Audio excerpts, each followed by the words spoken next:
Namhlanje thabazami ngifisa sibuke ivangeli lika Marcus chapter 1 verses 12 to 15. Umoya kaNkulunkulu waqhuba uJesu wamyisa ehlane wahlala khona izinsuku ezingama-40 ubusuku nemini. Mhlambe inkonzo emfisa ukuhlala kuyona nemfisa ukuqala kuyona inkonzo yokuthobela intando kaNkulunkulu, inkonzo yokuvuma ukuba uNkulunkulu enze ngami nangempilo yami, inkonzo yokulalela nenkonzo yokubuza ukuthi iyiphi inhloso uNkulunkulu anayo empilweni yami. Uma ngibheka le ndaba nenhloso uNkulunkulu ongenzeka abe nayo empilweni yami iziveza ekutheni umoya kaNkulunkulu uzohamba nami. Uma uzohamba nami, mhlawumbe kunezigaba ezimbili engifisa ukuba ngizenze. Eyokuqala, kungenzeka uNkulunkulu angene nawe ehlane. Kuleli hlane ongena kulona ziningi izinto ezingenzeka. Kumina into yokuqala evukayo uma ngicabanga ihlane uJesu angena kulona, number 1, lindawo eyigwadule. Number 2, lindawo engamili izinto eziningi. Number 3, indawo osebenzisa lokhu okuseduze kwakho. Number 4, indawo ongeke mhlawumbe usheshe uthole usizo.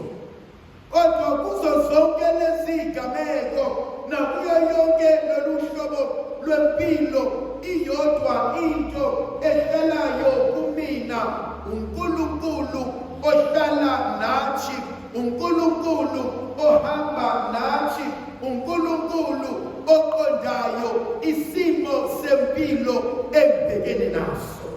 Yokuqala ebengimele ngibuze namhlanje ukuthi yini lena engaka esuse ekhaya ukuba usondele kuNkulunkulu?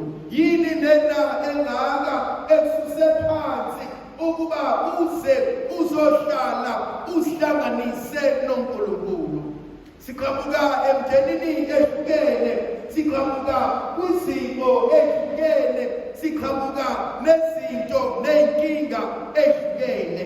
Abanye bakhulekela ukuthula, abanye bafuna inqubekela phambili, abanye bafuna ukuqaqelwa, abanye bafuna ukuyizwela ubukhona bukaNkulunkulu empilweni yethu.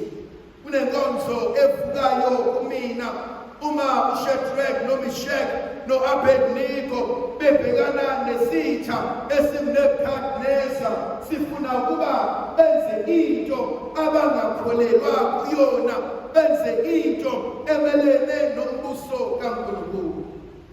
Abanye bethu bebengabuza ukuthi uma sembhekene nesimo esinjena, uNkulunkulu hleze afike abulale uNebukadneza. uNkulunkulu hleze afike ayishintshe isituation. uNkulunkulu hleze afike abavale amandla. uNkulunkulu hleze afike awucime umlilo. Khona ezinye izinto ezidlula kuzona, and sometimes mazenzeka zibuhlungu. Mazenzeka siyambuza uNkulunkulu, Nkosi uvume kanjani? Nkosi bekukephi? Nkosi izinto zenzeka kanjena kanti usawuNkulunkulu yini? Khona ezinye izimo uNkulunkulu azovuma ukuba zenzeke. Khona inkonzo uNkulunkulu azoyenza, azoyivusa kuthina engiyibiza ngenkonzo yokuthi uswelekile. Khona izinto okumele udlule kuzona, khona izigameko ekumele zenzeke ukuze uNkulunkulu abonakalise amandla akhe. Ngibuka indaba kaShadrach, kaMeshach no-Abednego. Ngibuka uNkulunkulu emehlweni abantu ubonakala njengesehluleki, emehlweni enkosi ubonakala njengento engekho. Emehlweni kaShadrach noMeshach no-Abednego, they doubt, they question, bayaphonswa esithandweni somlilo. Angazi what goes through their minds. Angazi bacabangani as they near the fire. Angazi bacabangani mabezishisa komlilo. But there's one thing eyenzakalayo. Mase besemlilweni, indoda yesine iyabonakala phakathi kwabo. And so the first point engikhuluma ngayo, uNkulunkulu ohamba nathi. uNkulunkulu who allows ukuthi asifakwe emlilweni. uNkulunkulu osivumelayo isimo noma singabukeka sisibi, noma singabukeka sisilimaza, athi ngifuna ukufika lapha abantu sebevale khona amehlo. Point number 2, isiphambano nokufa kukaJesu emehlweni abantu abaningi is seen as a failure. But then we soon realize without Good Friday, there is no Easter Sunday. Jesu akafanga wayengeke avuke kwabafileyo. Point number 3 engifuna ungena kuyona ukuthi kunezinto ezizokwenzeka empilweni yakho. Omunye umuntu ethi I wish ukuthi heaven has visiting hours. Omunye umuntu ethi I wish ngashaya ucingo ngikhulume noma wami nobaba wami nesihlobo sami nesithandwa sami esingasekho. And I say namhlanje khona ezinye izinto ezimbi ezizokwenzeka. Ekwenzekeni kwazo it does not mean uNkulunkulu akekho.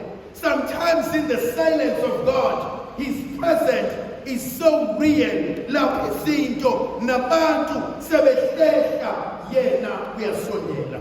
Point number 5 engifuna ungena kuyona. uNkulunkulu uyamvumela uJesu ukuba ayongena ehlane. Uma eyongena ehlane lithi izwi likaNkulunkulu wanikwa. Sonke in our lives, in our different dimensions, sonke we have a demon that we are dealing with. Akekho umuntu who's not carrying his own cross. Akekho umuntu who's not fighting some sort of a battle. But there are two approaches. Eyoqala is an ostrich approach, where I bury the head in the sand and I realize in my thinking ukuthi mangithatha ikhanda ngalifaka emhlabathini, I believe ukuthi inkinga zizonyamalala. That is not true. By the time sengivusa ikhanda, inkinga isekhona. And we realize ukuthi how does this manifest itself? Abanye bethu we go through issues, and so the solution is to drink. Abanye bethu as we drink, we realize ukuthi I'm trying to solve this problem by creating another problem. And so utshwala for me is a symptom of which something bigger is going on. I can remove utshwala. Abanye become workaholics. I can remove the problem yomuntu osebenza njalo engahlali nomndeni. Abanye shopaholic. I can remove the problem yomuntu oyi-oversplendor. Abanye gambling. I can remove the problem of gambling. Then I need to get the second opinion. What is the second opinion? I take the bull by the horns. Abanye bethu kunezinye izinto empilweni that I need to engage with. Most of us are going to say, most of us are going to say, right. But deep down, we are all broken. Deep down, we are fighting issues. Deep down, umuntu nomuntu khona into emkhathazayo, akanayo icourage, akanawo amandla okutshela the next person, ungangiboni ngijabule, ungangiboni usmile. Deep down, I am falling apart. So the first approach, abantu abayenzayo, they bury the head. The second approach, abantu abayenzayo, they hold the bull by its hands, by its horns. But there's also a third approach. Ezinye izinto, you don't need to tackle them. Ezinye izinto, you don't need to run away from them. Ezinye izinto, you need to allow them. Let them fester. Ubuke uNkulunkulu ebonakalisa amandla akhe. NgeZulu kuthiwa ungayibambi isavele ngekhanda. NgeZulu kuthiwa inyoka ike yaqasha ungahambi uyoyibheka ngoba hlezi usajaha umsila ikhanda liyophakama likushaya. Thandazami, there's something simple engifuna ukukhuluma ngayo. Abanye bethu believe ukuthi a miracle can happen instantly, and that's true. But sometimes ezinye izinto zethu can take weeks. Ezinye izinto zethu can take months. Ezinye izinto zethu can take years. Ezinye izinto zethu athi uNkulunkulu lokhu akusona isabelo sakho. Then there's also another point that I find absolutely amazing. uNkulunkulu afuna ukusikhombisa zona ezuJesu eyongena ehlane, ezuJesu come home to himself. There are two things. There are wild beasts, kuneyilwane on one hand. On the other hand, kuneyingelosi. In all of us, there's good and there's not so good. In all of us, there are failures and successes. In all of us, there are hopes and despairs. In all of us, there's shame and glory. Which one wins the battle? The one you feed the most. Khona abanye abantu who look at the glass as half empty, while abanye abantu look at the glass as half full. Thanda zami inkonzo uJesu asinikeza yona, inkonzo to come home to yourself. Sithi isiZulu umuntu inkosi ukuzazi. Sebehambe bonke abantu. Sengisele ngedwa. Sengisembhedeni wami. Inyembezi zami sezazi ukuthi nangu umqamelo. Kumele ngibuze umbuzo wodwa, ngikubani? Kumele ngibuze umbuzo wodwa, funani uNkulunkulu kumina? Thanda zami, isigaba esingena kusona ibandla lisinika sona, isigaba sokuzila, isigaba sokuzindla, isigaba sokujulisa, isigaba sokukhula. Akuve kulula ukwenza izinto ngaphandle, akuve kulula ukwenza izinto wenzela abantu. Kodwa mhlawumbe inkonzo bekumele siyenze ethi charity begins at home. You cannot give what you don't have. Awukwazi ukunika ukuthula wena ungenakho. Awukwazi ukunika uthando wena ungenalo. Awukwazi ukumtholela unless you learn to forgive yourself. Ndlovukazi Yesu la ibenathi sibusisi isivikele isikhayisele sinika amandla negrasiya likaNkulunkulu ngegama likayise benendodana nomoya ocwebileyo. Amen. Namhla Nkosi siyabonga.